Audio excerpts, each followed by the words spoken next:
The great chamber of the Galactic Council stretched out like a small moon.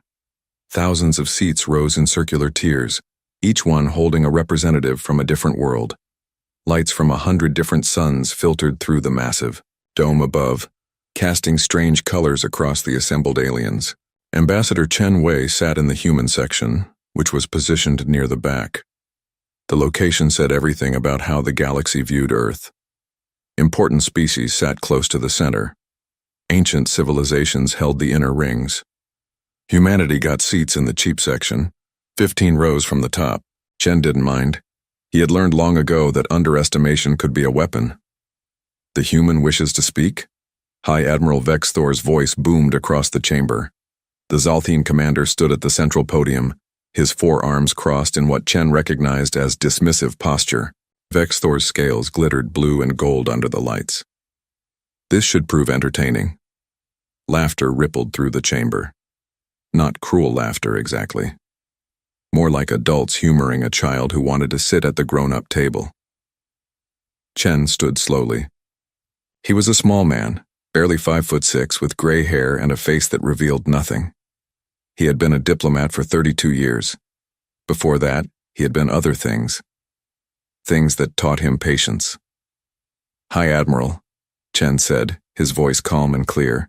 "Earth wishes to offer military assistance in defending the outer territories against the Corinthian Dominion." The laughter grew louder. Someone in the Vexillian section made a sound like a wheezing kettle. The Plotharian delegate actually slapped his tentacles together in amusement. Vex Thor raised one hand and the chamber quieted. "Ambassador Chen, we appreciate Earth's enthusiasm. However, we must be realistic. Your species has been part of the Federation for only 15 years. 15 years. Some of us have children older than your entire membership." 17 years, corrected a voice from the Archon section. "But who counts?" More laughter. Chen waited for it to die down. "Nevertheless, High Admiral, we have resources that might prove useful." Vex Thor's second set of arms unfolded. He tapped commands on a holographic display. An image appeared above the chamber, showing Earth's registered military vessels. "Let us review," Vex Thor said. "According to our most recent intelligence, Earth possesses 43 registered warships. Your largest vessels are what you call destroyers. They measure approximately 300 meters in length. They are powered by, and please correct me if I am wrong, fusion reactors that we stopped using 4,000 years ago." The chamber was silent now. Everyone watched the display. Chen knew what they saw. Earth's military looked primitive compared to the sleek vessels of the Zalthine, the living ships of the Vex, or the phase-shifting cruisers of the Mentari Empire. "Your weapons," Vex Thor continued, "include kinetic projectiles and chemical missiles. Again, please correct me if I am mistaken, but these are technologies that most civilizations abandoned millennia ago." "You are not mistaken," Chen said simply. "Then you must understand our position. The Corinthian Dominion fields over 300 warships. Each one is larger and more advanced than your entire fleet combined. Their shields can withstand plasma cannons. Their weapons can crack a planet's crust. We are facing an enemy that has conquered 17 systems in the past 2 years. Vex Thor's voice softened slightly. "Ambassador Chen, Earth is a valued member of our Federation, which is precisely why we plan to evacuate your outer colonies first. We will not sacrifice human lives in a battle you cannot win." Chen smiled. It was a small smile, barely visible. But several of the closer delegates noticed it and felt suddenly uncomfortable, though they couldn't say why. "That is generous, High Admiral. However, I should mention that Earth has contingencies in place." "Contingencies?" Vex Thor made a sound like grinding stones. "Ambassador, I mean no offense, but what contingencies could a species have after only 15 years in the galactic community?" "That," Chen said pleasantly, "is classified." The word hung in the air. Classified. Several delegates shifted in their seats. The concept was foreign to most of them. The Federation valued transparency. Secrets were considered primitive, something that backward civilizations clung to. Counselor Thane, a methane-breathing Gotharian, spoke from his sealed chamber. "The humans suggest they have military secrets from whom?" Everyone in this chamber has shared technology with Earth. We know exactly what capabilities you possess.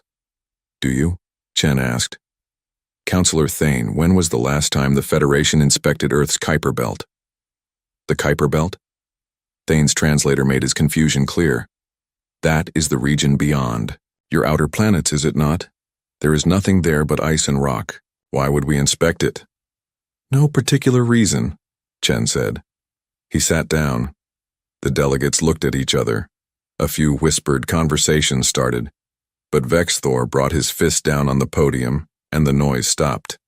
Enough of this. We have real matters to discuss. Ambassador Chen, Earth's offer is noted and declined. For your own safety, please begin evacuation protocols for your colonies in the Proxima and Tau Ceti systems. Federation forces will arrive to assist within 72 hours. And if the Corinthians arrive first, someone called out. Then pray they are merciful, Vexthor said grimly. This session is adjourned. The delegates began filing out. Chen gathered his small datapad and made his way toward the exit. He walked slowly, letting the crowd thin. Ambassador. Chen turned. Vexthor had descended from the podium and approached him. Up close, the Zaltine was even more imposing. He stood nearly 8 feet tall, and his scaled hide looked tough enough to stop bullets. Hi, Admiral. This talk of contingencies, Vexthor said quietly. You were serious? Completely. Chen, I have been a military commander for 70 years. I have fought in 9 wars. I know when someone is bluffing. And you are either the best bluffer I have ever met or you are telling the truth. I cannot decide which. Chen nodded slowly. Hi, Admiral, let me ask you something. When Earth joined the Federation, what did your intelligence services tell you about our history? That you had only just achieved faster than light travel? That your world was divided into hundreds of separate nations?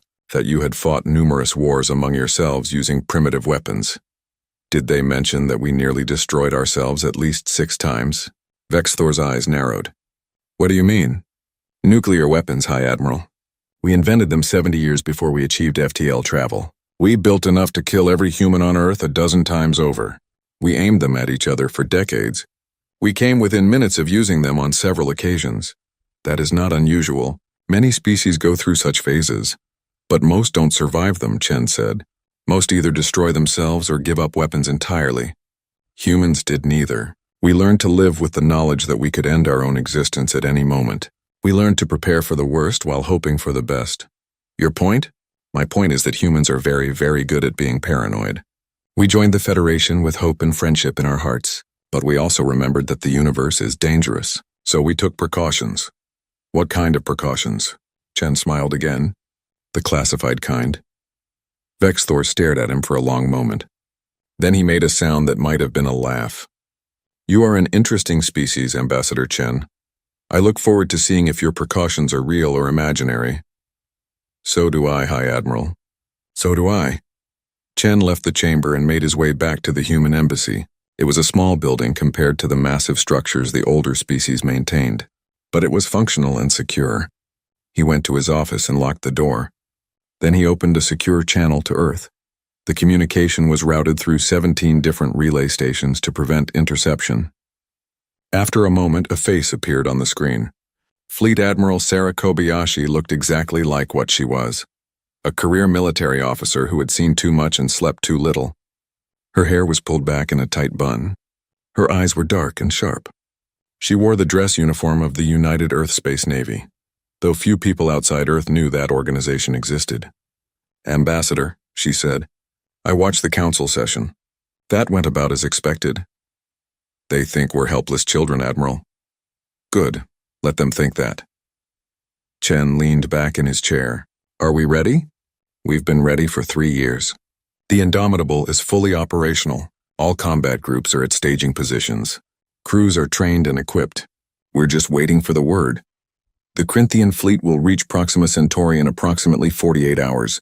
Our colonies there have begun evacuation, but there are still 3 million humans in the system.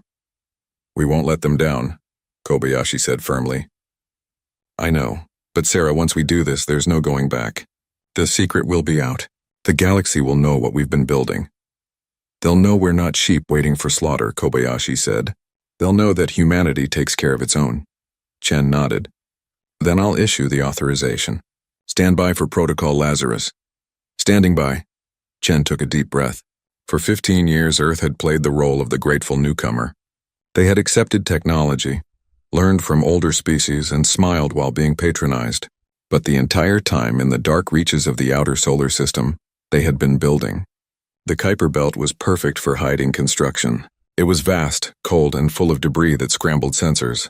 Over the course of a decade, Earth had mined asteroids, built shipyards, and constructed a fleet that would make the galaxy reassess everything they thought they knew about humanity.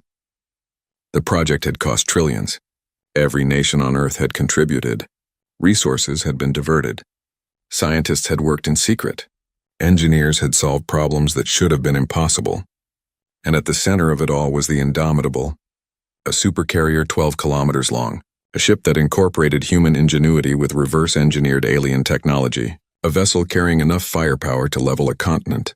And it wasn't alone. Chen activated his secure console and entered his authorization codes. Then he typed a simple message, Protocol Lazarus.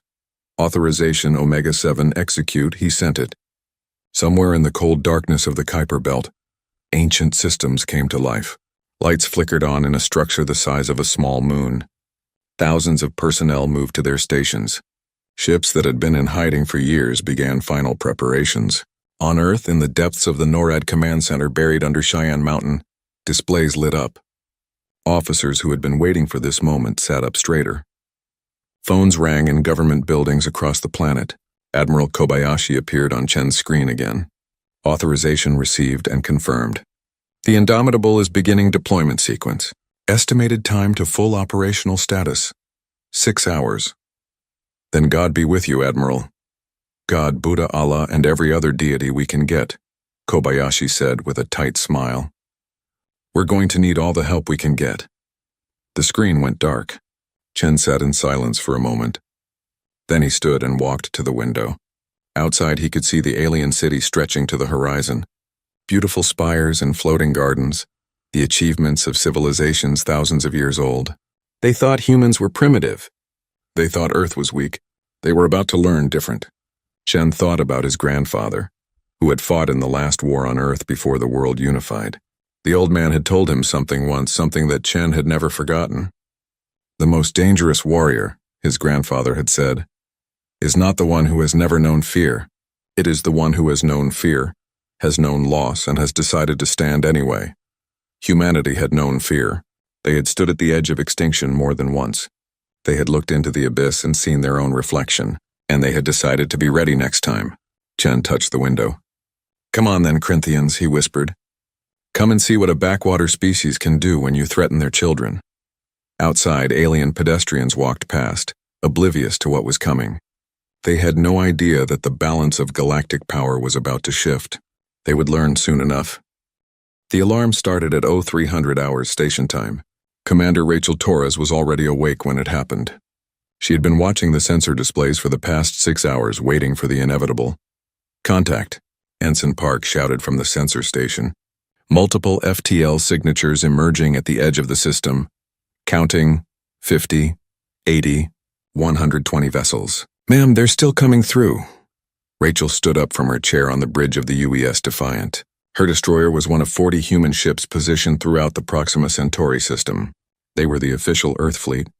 The ships that everyone knew about. They were about to face over 300 Corinthian warships. Sound general quarters. All hands to battle stations. Send the warning to the civilian stations. Evacuation protocol is now active. Around her, the bridge crew moved with practiced efficiency. Red lights bathed the bridge. The ship's engines hummed to full power. Weapon systems came online. Final count, ma'am. 312 enemy vessels. Battleship class, cruisers, and destroyers. They're forming up in attack formation. How long until they reach the colony? At current speed, 4 hours. But ma'am, there's no way we can hold them off for that long. We don't have to hold them off, Rachel said quietly. We just have to slow them down. The Corinthian fleet looked like a swarm of angry insects on the tactical display. Their ships were biological constructs, grown rather than built. They were bone white with black markings, and they pulsed with an eerie bioluminescence. Each one was several times larger than the Defiant. Commander Torres knew the statistics. She had studied them for weeks. A single Corinthian battleship could destroy her ship with one shot. The shields on those vessels could absorb a nuclear blast. Their weapons could boil away a ship's armor in seconds. But humans had something the Corinthians didn't expect. They had desperation, creativity, and a willingness to do whatever it took. Communications. Send to all ships. Execute Plan Delta 7. Mark my countdown. 3, 2, 1. Execute. Across the system, the human fleet split into small groups. Instead of forming a traditional battle line, they scattered. Destroyers and frigates accelerated in different directions, moving at angles the enemy wouldn't expect. The Corinthians had never fought humans before. They didn't know how humans fought. Enemy fleet is accelerating. They're confused, ma'am. Their formation is becoming disorganized. They expected us to meet them head-on. Good, Rachel said. Helm, bring us about. Heading 270 Mark 15. Flank speed. The Defiant wheeled through space. Her fusion engines burned bright blue. Rachel felt the artificial gravity compensate for the acceleration, but just barely. Her stomach did a small flip. Weapons, prepare torpedo spread. Pattern echo, wait for my mark. Torpedoes ready, ma'am. Rachel watched the tactical display. The Corinthian fleet was trying to reorganize. Their battleships were moving to the center, cruisers forming a protective screen. It was standard tactics. Textbook formations that had worked for them across 17 systems. But Rachel wasn't following a textbook. She was following plans that had been drawn up by some of the best tactical minds on Earth. People who had studied every battle the Corinthians had ever fought. People who had found patterns and weaknesses. Range 200,000 kilometers. They're launching fighters, ma'am. Fire torpedoes. All tubes. Then get us out of here. Full evasive. The Defiant shuddered as 12 torpedoes streaked away from her tubes. They were simple weapons by galactic standards. Chemical propellant. Nuclear warheads. The kind of thing that most aliens considered obsolete.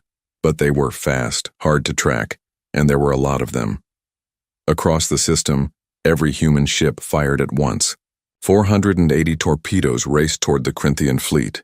The enemy's point defense systems opened up, tracking and destroying incoming warheads.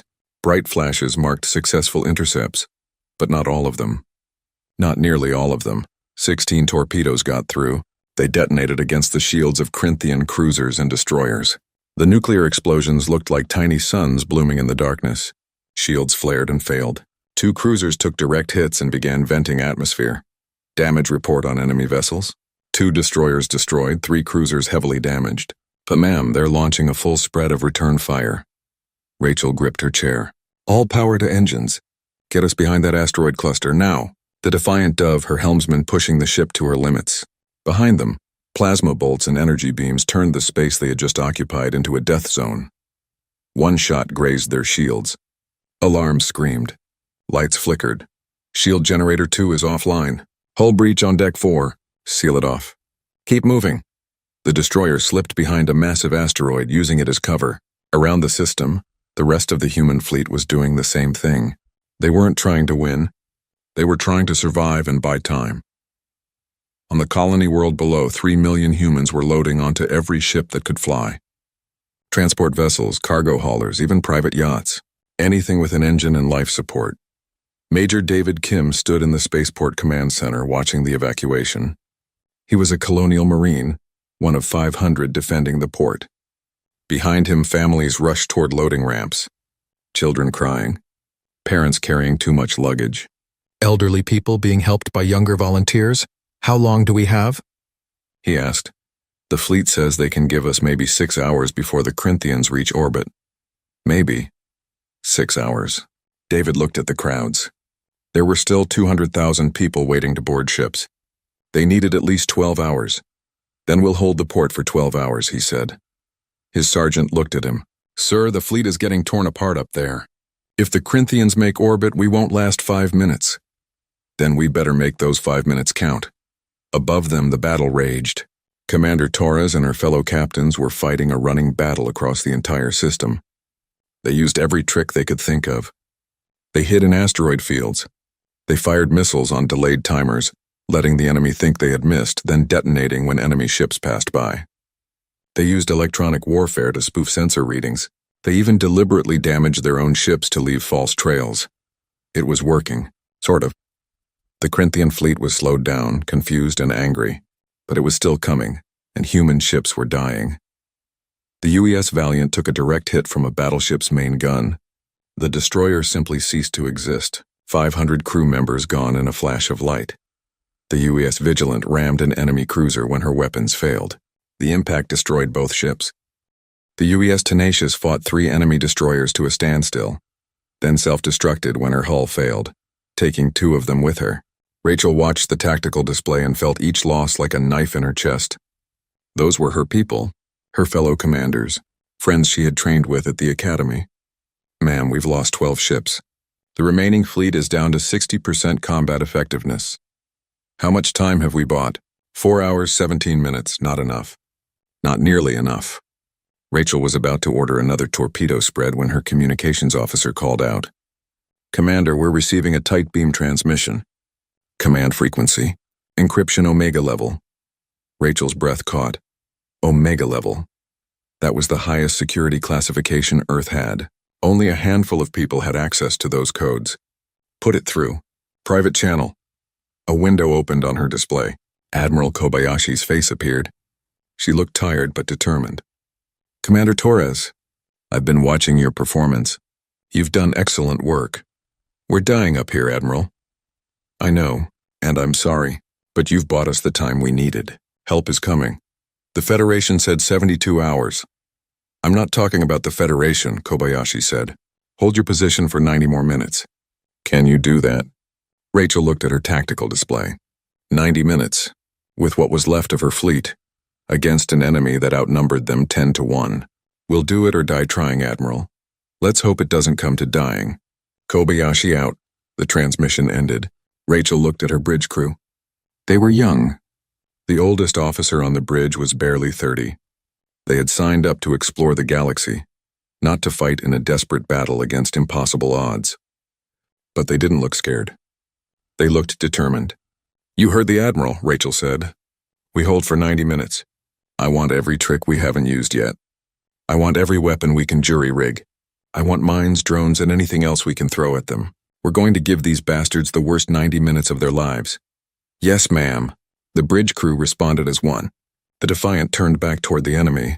On the Corinthian flagship, Warlord Drakmor watched the battle with growing frustration. His fleet should have swept through this system in less than an hour. These primitive humans with their chemical rockets and fusion engines shouldn't have lasted 5 minutes. Yet here he was 4 hours later still fighting. True, the human fleet was almost destroyed. True, his forces had taken minimal casualties. But the humans were annoying, like insects that refused to die no matter how many times you stepped on them. Status of the enemy fleet? He demanded. Down to 28 vessels, Warlord, all showing damage. But they continued to resist. Where are the Federation reinforcements? Not expected for another 68 hours. Drakmor's lips pulled back in what might have been a smile. The Federation had abandoned the humans. He had expected nothing less. The mighty Galactic Federation always promised protection, but when the time came, they prioritized their own species. Open a channel to the human colony. A moment later, a face appeared on his screen. A human in some kind of military uniform. Drakmor didn't bother learning his name. Human, Drakmor said in heavily accented Standard Galactic. Your fleet is destroyed. Your people are helpless. The Federation will not save you. I offer you this one chance. Surrender your colonies.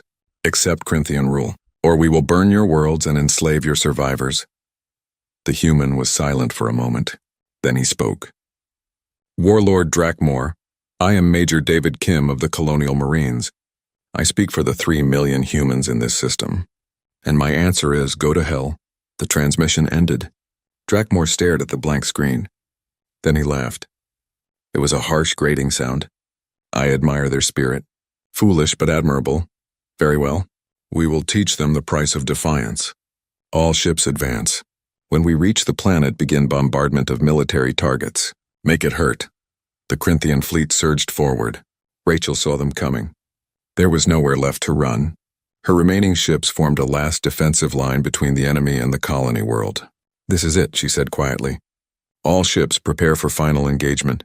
It's been an honor serving with you. Acknowledgements came back from the other ships, brief, professional, ready. The Corinthians opened fire. And then, in the darkness at the edge of the system, something changed. Sensors went crazy. Space itself seemed to tear open. Energy readings spiked to levels that shouldn't be possible. "What the hell is that?" Someone screamed. Rachel stared at her display. Something massive was emerging from a point in space that sensors had always read as empty. Something huge. Something impossible. Something that made the entire Corinthian fleet look small. "My God," Rachel whispered. They actually built it.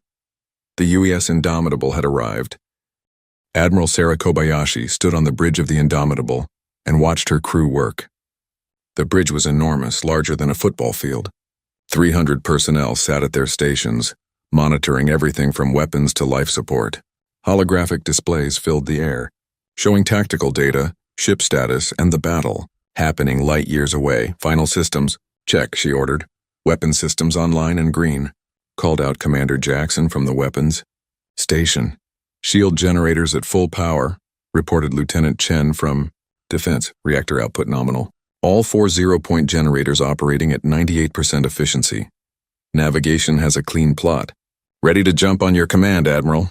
Kobayashi nodded. Around her, the bridge crew sat with perfect posture. They wore crisp uniforms, navy blue with gold trim. Every person here had trained for 5 years for this moment. They were the best Earth had to offer. Status of the battle group? All vessels report ready.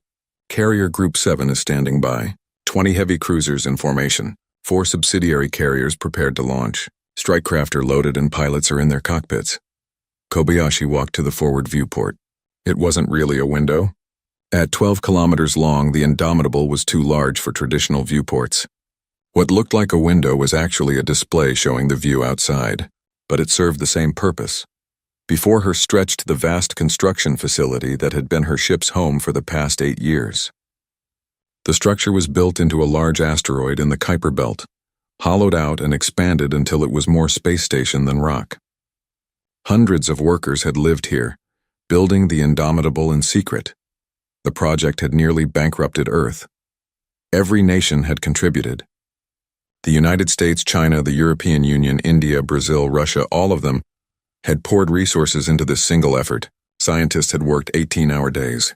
Engineers had solved problems that seemed impossible. And slowly, piece by piece, the greatest warship humanity had ever built took shape. She was 12 kilometers of human ingenuity.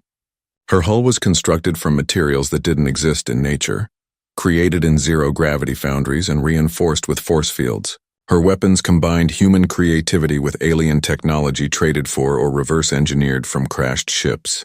Her shields used quantum manipulation techniques that even the Federation thought were theoretical. And she was about to prove that Earth was not as helpless as everyone thought. Communications. Open a channel to Earth Command. A screen appeared. General Martinez sat in the NORAD command center, surrounded by staff officers and displays showing data from around the solar system. "Admiral," he said, "the Corinthians have broken through to Proxima. Our fleet has fought beyond all expectations, but they can't hold much longer." "I know, sir. We're ready to jump." Martinez leaned forward. "Sarah, once you do this, there's no hiding anymore. The galaxy will know. Some of them won't be happy. Let them be unhappy, sir. We're not going to stand by and watch our people die." "Agreed. You have full authorization. Bring our people home, Admiral." "Yes, sir." Kobayashi out. The screen went dark. Sarah turned to her crew. "This is it, people. For the past 15 years, Earth has played nice with the galaxy. We've smiled and learned and pretended to be grateful children learning from our elders. But we're not children. We're survivors. Our species has been through wars, plagues, disasters, and near extinctions. We're still here because we adapt, we endure, and we protect our own." She paused, looking at the faces around her, young and old, men and women, every ethnicity Earth had to offer, united in purpose. Today the galaxy learns that humanity is not prey. We're not victims. We're not weak. Today we show them what humans can do when you threaten our families. All hands prepare for jump. Take us to Proxima Centauri. Jump calculations locked in. Navigation reported. Distance 4.2 light-years. Jump window in 30 seconds. All ships report ready to jump, communications added. Power to jump drives, Kobayashi ordered. The Indomitable hummed. Deep in her core, the jump drives activated. They used technology that Earth had learned from the Federation, but improved on, modified, made better. The drives created a bubble in space-time, allowing the ship to cross vast distances in seconds. But creating a jump field for a ship this size required enormous power. The 4 zero-point energy reactors went to maximum output. Lights flickered. The air itself seemed to vibrate. Jump in 5, 4, 3, 2, 1. Jumping now. Reality twisted, space folded, and the Indomitable vanished from the Kuiper belt. In Proxima Centauri, Commander Rachel Torres was preparing to die. Her destroyer had taken 3 direct hits. Half her crew was dead. Shields were gone. Engines were failing. But she kept fighting. "Fire everything we have left," she ordered. "If we're going down, we're taking some of them with us." The Defiant fired her last torpedoes. They streaked toward the nearest enemy cruiser, and then Rachel's sensor officer screamed, "Ma'am!" Spatial distortion at grid 773. Energy readings are off the scale. "Something's coming through." Rachel looked at her displays. A point in space was glowing, growing brighter. Energy levels that made no sense. A jump signature larger than anything she had ever seen. Space tore open. The Indomitable emerged. Rachel had seen the plans. She had been briefed on the project. She had known intellectually that Earth was building a supercarrier, but knowing something and seeing it are 2 different things. The ship was massive, 12 kilometers from bow to stern. Her hull was dark gray, studded with weapons emplacements and launch bays. Shield generators glowed along her flanks. Engine arrays at her rear burned with blue-white fire. She looked like a moving fortress, a city that flew through space. "Mother of God," Rachel whispered. But the Indomitable wasn't alone. Behind her came the rest of the battle group. 20 heavy cruisers, each one 3 kilometers long. 4 subsidiary carriers bristling with fighter craft, destroyers, frigates, support vessels. An entire fleet had just appeared out of nowhere. On the Corinthian flagship, alarms were screaming. Warlord Drakmor stared at his displays in disbelief. "What is that?" he demanded. "Sensors cannot get a clear reading, Warlord. The ship is too large. Energy signatures are impossible. Their shields are using technology we don't recognize. How did they hide something that size? How did our intelligence not know about this?" Nobody had an answer. Drakmor watched as the human fleet deployed. The massive carrier was launching ships, hundreds of them. Small strike craft poured from launch bays like angry hornets. They formed up in perfect squadrons, moving with precision that spoke of extensive training. "Warlord, we're being hailed, audio only." "Put it through." A human voice spoke. Female. Calm. Professional. "Corinthian vessels. This is Fleet Admiral Sarah Kobayashi of the United Earth Space Navy. You are in violation of Federation space. You have attacked our colonies without provocation. You have killed our people. I am here to inform you that this ends now. You have one chance to surrender. Power down your weapons and prepare to be boarded. Any ship that continues hostile actions will be destroyed. You have 60 seconds to comply." Drakmor couldn't believe what he was hearing. This human was demanding his surrender? He commanded over 300 warships. He had conquered 17 systems. He had defeated enemies far more powerful than these primitives. He started laughing. His crew looked at him nervously, but he couldn't stop. The absurdity of it was too much. "Human," he said when he could speak again, "I admire your audacity. But you are outnumbered, 300 ships against 1. I don't care how large your vessel is, you cannot win. I offer you a chance instead. Turn around. Leave. And I will allow you to live." There was a pause. Then the human spoke again. "I'm sorry you feel that way. All ships, weapons-free, engage." What happened next would be studied in military academies for generations. The Indomitable opened fire. Her main guns were called magnetic accelerator cannons, MAX for short. They used electromagnetic fields to launch projectiles at tremendous speeds. The projectiles were solid tungsten rods, each one weighing several tons. They moved at a significant fraction of light speed. The first MAC round hit a Corinthian battleship amidships. The kinetic energy was so enormous that the ship's shields might as well not have existed. The tungsten rod punched through the hull, through the ship's interior, and out the other side. The battleship broke in half. The Indomitable had 12 Mac guns. She fired 6 of them in the first salvo. 6 Corinthian capital ships ceased to exist in a span of seconds. Evasive maneuvers, Drakmor screamed. Return fire. All ships. Target that carrier. The Corinthian fleet tried to respond. They fired plasma cannons and energy beams. Missiles and torpedoes streaked toward the human ship, and hit shields that simply absorbed the damage. The Indomitable's defense grid was layered. The outermost layer used gravitational manipulation to deflect incoming fire. The second layer was electromagnetic shielding that dispersed energy weapons. The third layer was ablative armor that could regenerate. And if all that failed, the hull itself was reinforced with materials that could withstand a nuclear blast. The Corinthian weapons were designed to fight Federation ships. They had never encountered anything like this. Meanwhile, the human strike craft engaged. 500 fighters swept into the Corinthian formation. They were small, fast, and heavily armed. Each one was piloted by a human who had trained for years in simulators and live exercises. Lieutenant Marcus Rivera sat in the cockpit of his fighter and felt alive. He had been born for this. Flying, fighting, pushing his aircraft to the limit. His fighter was called a Raptor. It was sleek, angular, and deadly. "Red Squadron on me," he called. "Attack pattern Delta. Target the cruisers." His squadron followed him in, 12 fighters moving as one. They dove toward a Corinthian cruiser, their weapons blazing. Railguns fired streams of high-velocity projectiles. Missiles locked onto target points. The cruiser tried to track them, but the Raptors were too fast, too maneuverable. They wove through defensive fire like dancers. Marcus rolled, dove, climbed, always moving, never staying still. "Target locked, Fox 3. His missile launched. It was a smart weapon, capable of adjusting course mid-flight.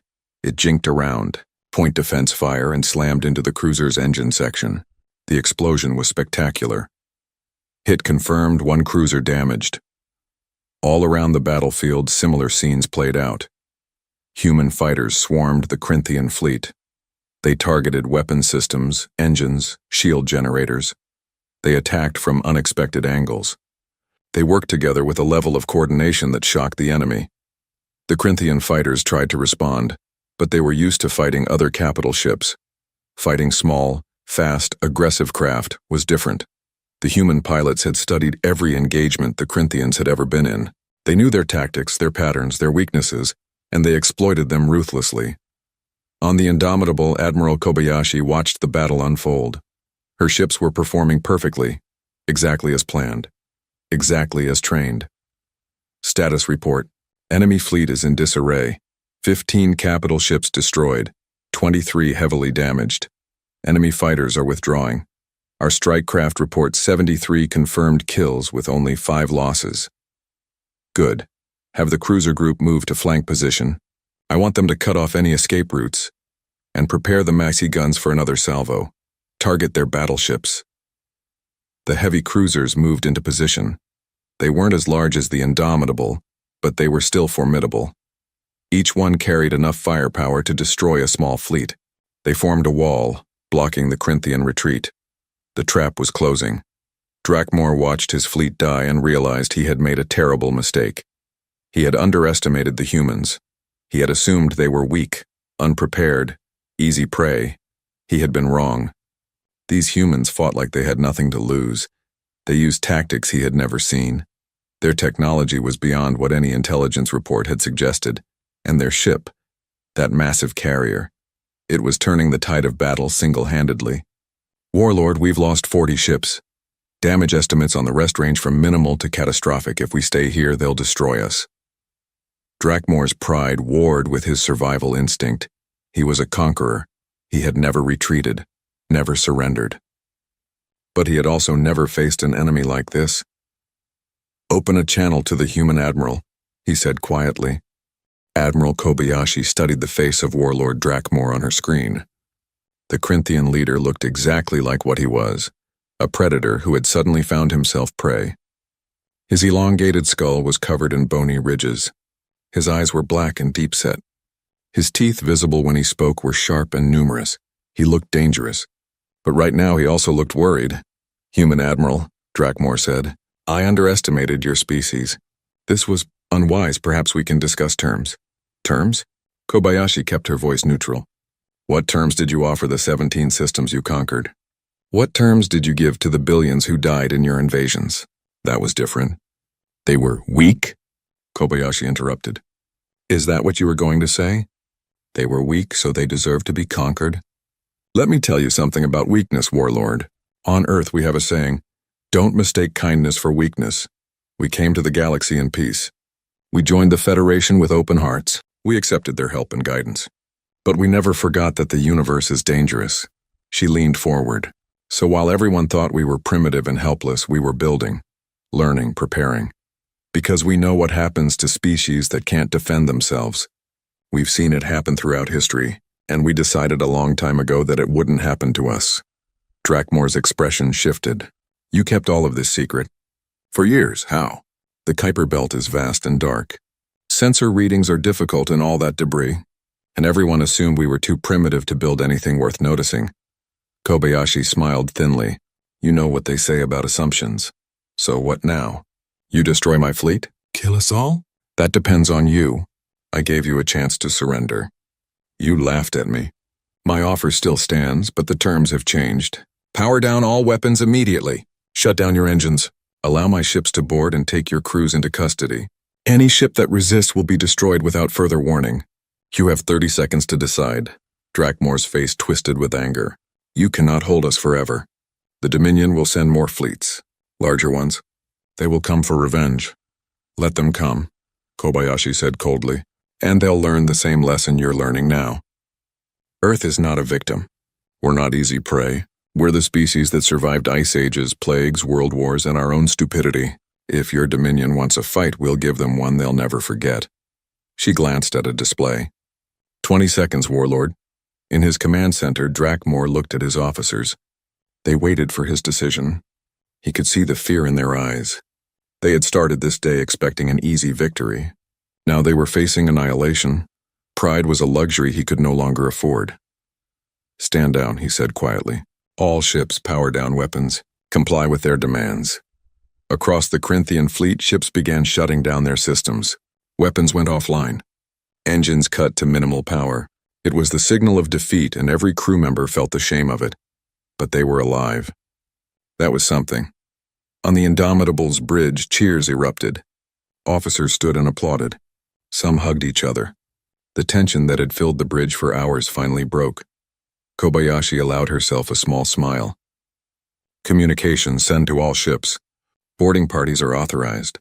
Take the Corinthian crews into custody. Be professional. Be respectful. But be thorough. I want every weapon disabled and every database downloaded. Yes, ma'am. And someone get Commander Torres on the line. Her people deserve to know what they helped accomplish. A moment later, Rachel Torres's face appeared on the screen. She looked exhausted. Her uniform was torn and dirty.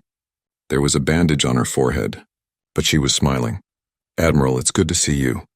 Commander, status of your ship? The Defiant is barely holding together, ma'am. We lost 60% of our crew, but we're still flying, barely. You bought us the time we needed, you and every ship in your fleet. Earth owes you a debt we can never repay. Rachel shook her head. We were just doing our jobs, Admiral. But I have to ask, where the hell did all this come from? I knew about the Indomitable project, but the rest? Those cruisers? The carriers? The strike craft? We've been busy, Kobayashi said. Everything you see here was built over the past 8 years. 3 orbital shipyards in the Kuiper Belt. 50,000 workers, resources mined from asteroids and outer system moons. We built an entire fleet in secret. The Federation is going to lose their minds when they find out. They already are. I'm receiving messages from every major government. The Council wants an emergency session. Ambassador Chen is getting calls from 100 different species. It's going to be an interesting few days. Rachel laughed, then winced. I need to see a doctor. And sleep for about a week. Granted. Good work, Commander. Kobayashi out. The screen went dark. Kobayashi turned to her executive officer, Commander Jackson. He was a tall man with gray hair and 30 years of military experience. He had been with the project since the beginning. Marcus, status of the battle group. All ships report minimal damage. We lost 8 strike craft in combat. Casualties are low. The Corinthians are cooperating with boarding procedures. First reports indicate their databases contain intelligence on Dominion military deployments, ship designs, and strategic plans. Good. Have intelligence start analyzing it. I want to know everything about the Dominion, their strengths, weaknesses, and intentions, because this isn't over. Drakmore was right about one thing. The Dominion will respond to this defeat. Do you think they'll attack Earth? I think they'll seriously consider it, which is why we need to make sure they understand the cost. Kobayashi looked at the tactical display. The Corinthian fleet was scattered across the system, powerless and defeated. But first we have people to rescue. Contact Major Kim at the colony. Let him know the system is secure. On the colony world, Major David Kim received the message with relief so intense it almost hurt. He had been preparing to fight to the last man. Now he could tell his Marines to stand down. Attention all personnel. The fleet has secured the system. The Corinthians have surrendered. Evacuation is no longer necessary. Repeat, evacuation is no longer necessary. We're safe. Around him, people started crying. Marines who had been ready to die hugged each other. Civilians who had been rushing to escape ships stopped and simply stood, processing the information. Children who had been scared asked their parents what it meant. It means we're going to be okay, one father told his daughter. It means Earth protected us. David walked outside the command center. The sun was setting over the colony city. Buildings stretched to the horizon. Parks where children played, schools, hospitals, homes. 3 million people lived here. 3 million people who had been hours away from death or slavery. Now they were safe. He looked up at the sky. Somewhere up there, beyond the atmosphere, was a ship so large it defied imagination. A ship built by humans, crewed by humans, commanded by humans. A ship that had just defeated an enemy fleet 300 strong. We did it, he whispered. We actually did it. In the Galactic Council chambers, chaos reigned. Representatives from 100 worlds shouted at each other. Some demanded explanations. Others wanted to know how Earth had hidden such a massive construction project. A few were already proposing sanctions against humanity for deception. Ambassador Chen Wei sat quietly in the human section and waited for the noise to die down. Eventually, High Admiral Vexthor managed to restore order. Ambassador Chen, Vexthor said. His voice was carefully controlled, but Chen could hear the anger underneath. Perhaps you would care to explain how Earth constructed a 12-kilometer warship without anyone's knowledge. Chen stood. High Admiral, fellow delegates, I understand your surprise, but I must point out that Earth has done nothing illegal. We have violated no treaties, broken no laws. We simply took measures to ensure our own defense. By hiding a fleet in your outer system, someone shouted. By preparing for the possibility that the Federation could not protect us, Chen corrected. And as we have just seen, that concern was justified. The Corinthians invaded our space. They attacked our colonies. Where was the Federation fleet? Where was the protection we were promised? The chamber fell silent. The evacuation protocols called for our colonies to be evacuated first because we were considered most vulnerable, Chen continued. In other words, the Federation had already decided that humanity could not defend itself. We disagreed, and we took steps to prove otherwise. Councillor Thane spoke from his sealed chamber. You lied to us. You claimed your military was limited to 43 vessels. We have 43 registered military vessels, Chen said. We never claimed that was our entire military capability. You assumed. There is a difference. Semantics. No, Councillor. Accuracy. When Earth joined the Federation, we agreed to certain transparency requirements. We have met all of them. The vessels in question were constructed in Earth's sovereign territory. They used technologies that Earth developed or legally acquired. We have broken no rules.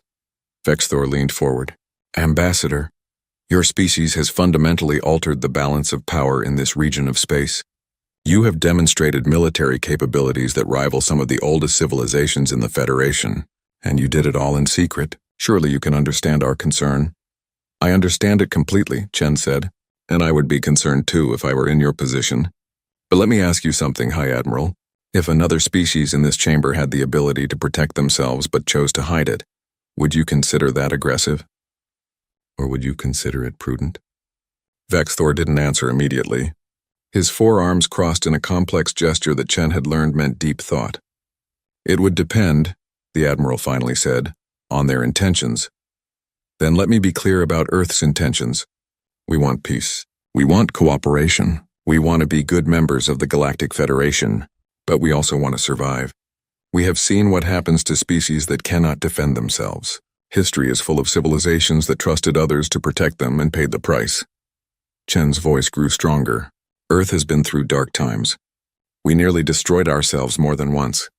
We know what it means to face extinction. We swore we would never be helpless again. So yes, we built a fleet. Yes, we kept it secret. And yes, we will use it to protect our people. But we have no desire to conquer anyone. No plans to invade our neighbors. No ambition except to live in peace and be left alone.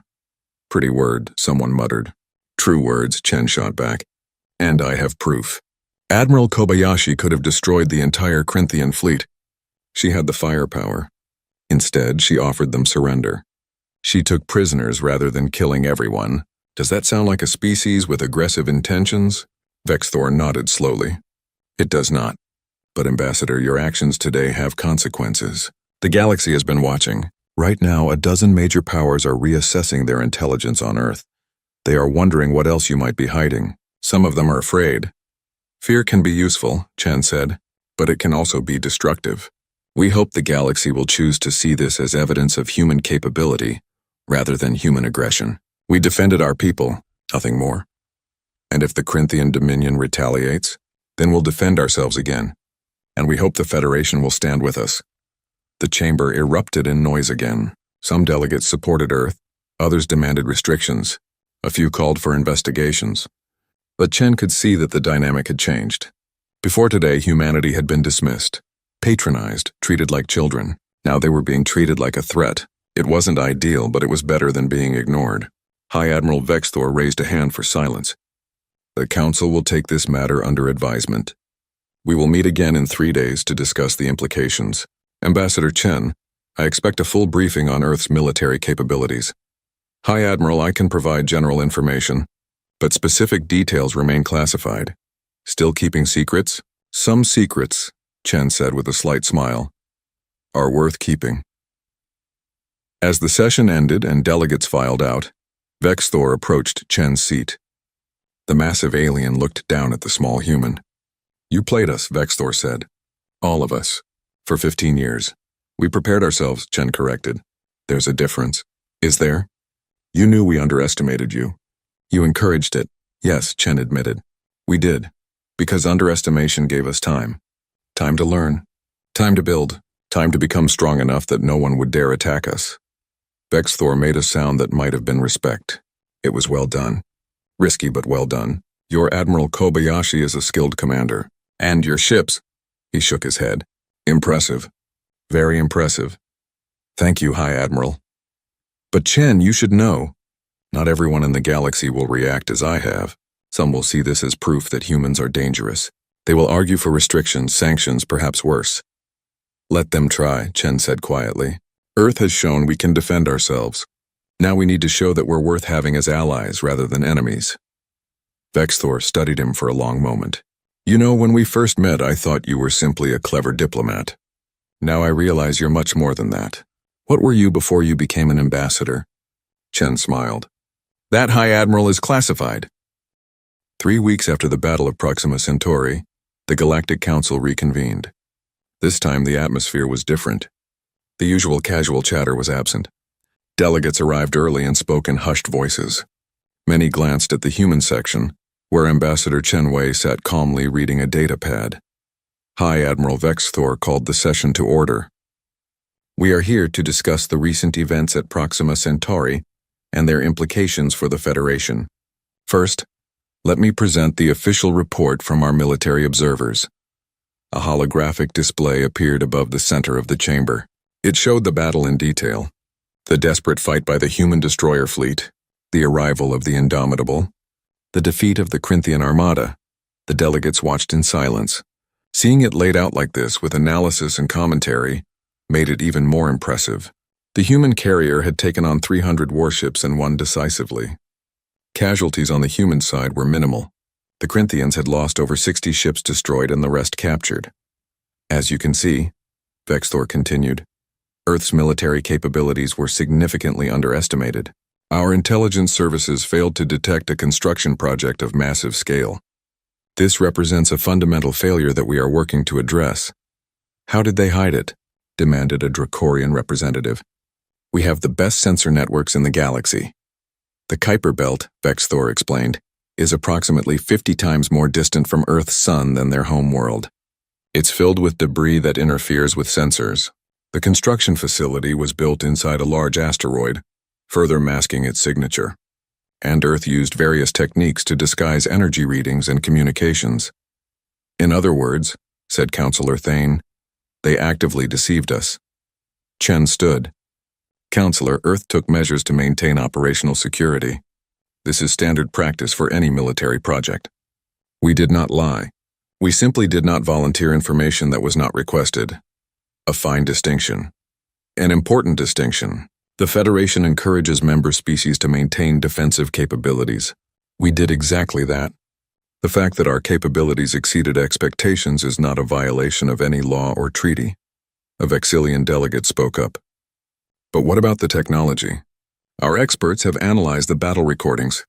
Your ship uses weapons and shields that combine technologies from multiple sources. Some of it appears to be reverse-engineered from systems we shared with you.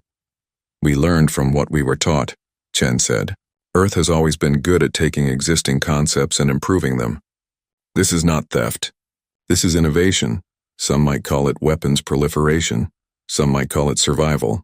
The debate continued for hours. Some species supported Earth's right to defend itself. Others worried about the precedent it set. If one new species could build such a fleet in secret, what stopped others from doing the same? Finally, after much discussion, Vexthor called for a vote. The question before the Council is simple. Does Earth's construction of a military fleet in secret violate Federation laws or principles? All in favor of sanctions against Earth indicate now. Chen watched the vote count. His expression remained neutral, but inside he was calculating. If enough species voted for sanctions, Earth's position in the Federation would become untenable. They might have to leave. That would mean isolation, possible conflict, and the end of peaceful cooperation. The vote finished. 217 species had voted. 83 voted for sanctions. 134 voted against. Chen allowed himself to breathe. They had won. Barely. The motion fails, Vexthor announced. Earth will not face sanctions. However, this council recognizes that the situation requires discussion. Ambassador Chen, the Federation Security Council has extended an invitation. We would like Earth to join as a permanent member. The chamber went silent. A permanent Security Council seat was something that only the oldest, most powerful species held. There were currently 15 permanent members. Earth would be the 16th, and the youngest by several thousand years. Chen stood slowly. Hi, Admiral, the Security Council. Earth has been a Federation member for only 15 years. Yes, Vexthor said, but you have demonstrated the capability and will to defend Federation space. The Corinthian Dominion is a threat to us all. Your actions at Proxima stopped their expansion. That deserves recognition. It's also a practical matter, added Counselor Thane. Like it or not, Earth is now a major military power in this region. It makes sense to have you at the table when security decisions are made. Chen nodded. I will transmit this offer to my government. I'm certain they will give it serious consideration. There is one condition, Vexthor said. The Federation requires a full disclosure of Earth's military assets. Not specific technical details, but general capabilities. How many ships do you have? What are their functions? We need to know what we're working with. Chen had expected this. I am authorized to provide that information. Earth currently operates 4 supercarriers of the Indomitable class, 20 heavy cruisers, 48 destroyers, 16 frigates, 4 subsidiary carriers, and approximately 2,000 strike craft. We also have extensive orbital defense platforms around Earth and our major colonies. The numbers caused a stir. That was a fleet size comparable to some species that had been spacefaring for millennia. 4 supercarriers, someone said. You built 4 of those things. We built 3. The 4th is currently under construction and should be operational within 6 months. We also have plans for expanding the fleet as needed. How did you pay for all this? Earth has a unified global economy. When we decided to build this fleet, every nation contributed. We diverted resources from other projects, mined asteroids, developed new manufacturing techniques. It required sacrifice, but our people understood the necessity. Vexthor studied Chen carefully. You were planning for war before you even joined the Federation. We were planning to survive, Chen corrected. There's a difference. We hoped the Federation would provide security. But hope is not a strategy. We prepared for the worst while working for the best. And what about now? Asked a Mentari representative. The Corinthian Dominion knows about your fleet. They will see your actions as an act of war. Then they should have thought of that before they invaded our space and killed our people, Chen said flatly. We offered peaceful surrender. We took prisoners rather than slaughtering them. We acted with restraint. If the Dominion wants revenge, they're welcome to try, but they should know that Earth has 3 more carriers and we're not afraid to use them. The chamber erupted in discussion. Some delegates praised Earth's resolve. Others worried about escalation. But Chen could see that the dynamic had fundamentally shifted. Before the battle, humanity had been treated like children. Now they were being treated like adults. Dangerous, unpredictable adults, perhaps, but adults nonetheless. After the session ended, Chen returned to the human embassy. He found Admiral Kobayashi waiting for him in a secure conference room. The Admiral had arrived on Earth's newest stealth ship for this meeting. How did it go? She asked. They offered us a Security Council seat. Kobayashi's eyebrows rose. Already? I expected more resistance. Some species opposed it, but most recognized the reality. We're a major military power now. They want us inside the tent rather than outside. What about the Corinthians? No official word yet. But our intelligence suggests they're in chaos. Losing their entire fleet at Proxima was a massive blow to their prestige.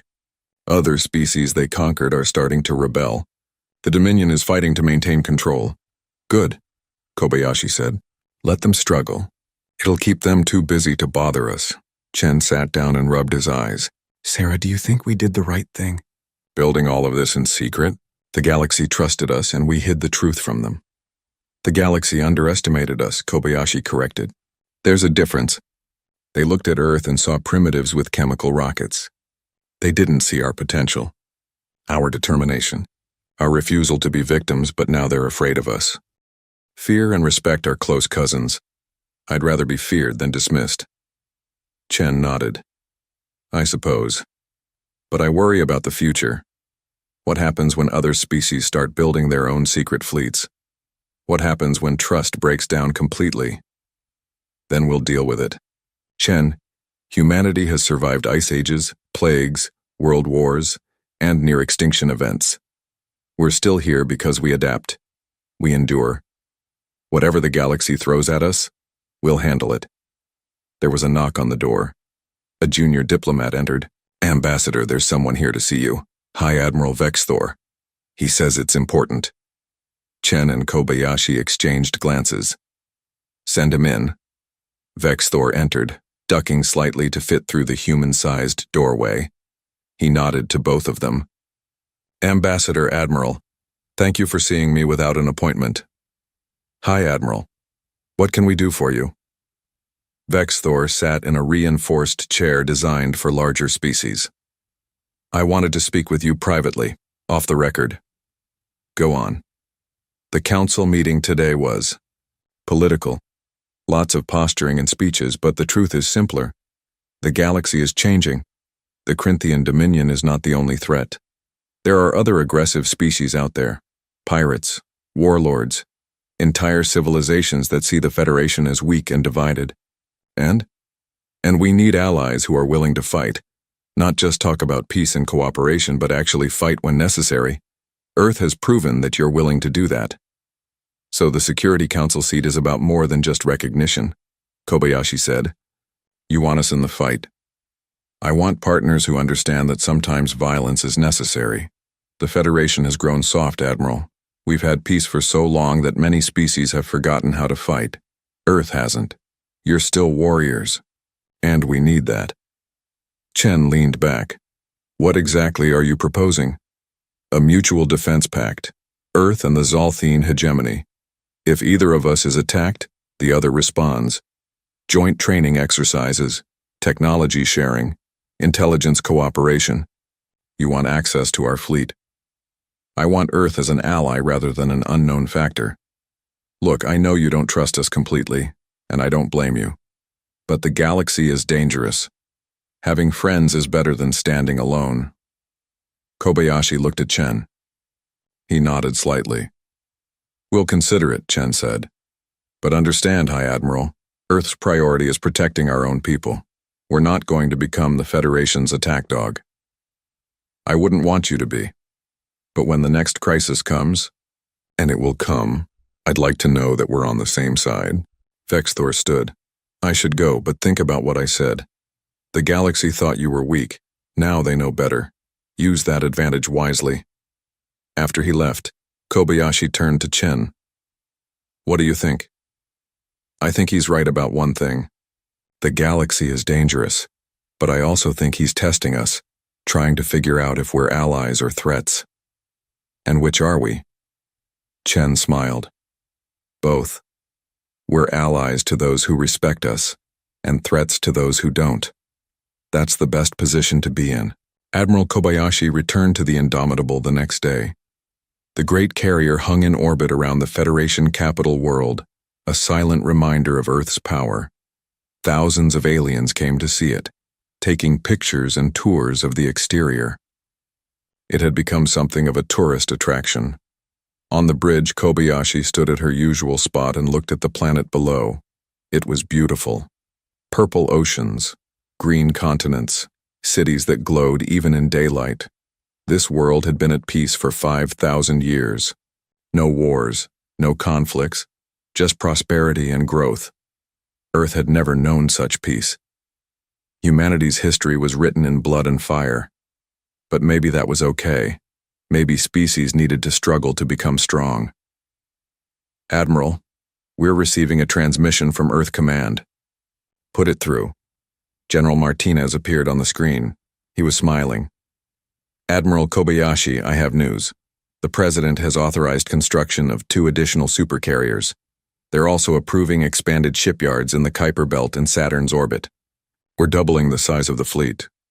That's excellent news, sir. What about the Security Council seat? We're accepting it. Chen will make the official announcement tomorrow. Earth is going to be a major player in galactic politics whether we like it or not. Might as well embrace it. Yes, sir. What are your orders for the battle group? The Indomitable will remain at the Federation capital for another month. Let them see what humanity can do. Let them remember. Then you'll begin a tour of our colony systems. Show the flag. Remind everyone that Earth protects its own. Understood, sir. And, Admiral, well done. You and your crew have done something remarkable. You've changed the galaxy's perception of humanity. That's not a small thing. Thank you, sir, but I couldn't have done it without my people. They're the real heroes. Agreed. Martinez out. The screen went dark. Kobayashi walked to the forward viewport and looked at Earth's new reality. They had been underestimated, dismissed, patronized, but no more. Now they were respected, feared, recognized as equals.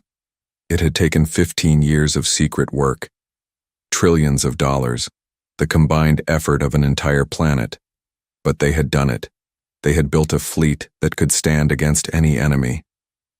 They had proven that humanity was not prey. Ma'am? Her executive officer approached. The crew is asking permission to display the flag. Permission granted. Across the hull of the Indomitable, lights activated. They formed a pattern that slowly became visible. The flag of Earth. Blue and green representing the oceans and continents. White stars showing humanity's reach into space. And at the center, a simple message in every language Earth spoke. We stand. 2 words, but they meant everything. We stand for our people. We stand against tyranny. We stand when others fall. We stand because we must. The galaxy had learned that lesson at Proxima Centauri. Earth was not weak. Earth was not helpless. Earth was a species that had survived everything the universe could throw at them, and they would continue to survive. Captain, Kobayashi said quietly, set course for the Tau Ceti system. Let's go check on our colonies. Yes, ma'am. Setting course now. The Indomitable's engines flared. The massive carrier began to move, her escort ships falling into formation around her. They accelerated away from the capital world, heading toward human space. Behind them, aliens watched and whispered, some in admiration, some in fear. But all of them knew one thing now. Humanity had arrived, and the galaxy would never be the same. Far away in the depths of the Oort cloud, construction continued on Carrier Group 7. New ships taking shape in the darkness. More weapons being built. More defenses being prepared. Because humanity had learned the most important lesson of all. Hope for peace, but prepare for war. Trust, but verify. And never ever let anyone think you're helpless. The galaxy had underestimated Earth once. They wouldn't make that mistake again. And somewhere in the cold darkness of space, aboard the largest warship humanity had ever built, Admiral Sarah Kobayashi stood on the bridge and smiled. They had done it. Against all odds. Against all expectations. They had proven that Earth could stand with the giants. And if those giants ever threatened humanity again? Well, Earth had 3 more carriers, and they weren't afraid to use them. The future was uncertain, dangerous, full of threats both known and unknown. But for the first time since joining the galaxy, humanity faced it with confidence. They were ready. They were strong. They were not victims. They were survivors, and they would make sure everyone remembered it.